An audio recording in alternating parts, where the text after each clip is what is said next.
98 days before election o 78 araw na lamang bago po ang automated na halalan sa ating bayan.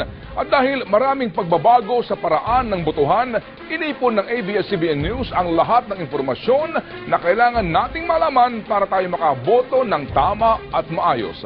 Kasama si Kuya Kim dito sa Halalan 101. Sisimula na ang modernong paraan ng pagboto sa bansa sa darating na halalan ngayong 2010, ang automated election. Ang automated election ay paraan ng pagboto kung saan ang computer ang magbibilang at magbabasa kung ilan ang bumoto, sino ang binoto at kung sino ang panalo. Sa automated election, inaasang mas mapapabilis ang pagbilang at paghatid ng resulta ng boto mula sa iba't ibang bahagi ng bansa. Ito naman ang Precinct Count Optical Scan na mas kilala bilang PCOS machine. Ito ang makinang bibilang ng ating boto sa automated na halalan. Nakalagay ito sa mga presinto kung saan kayo boboto.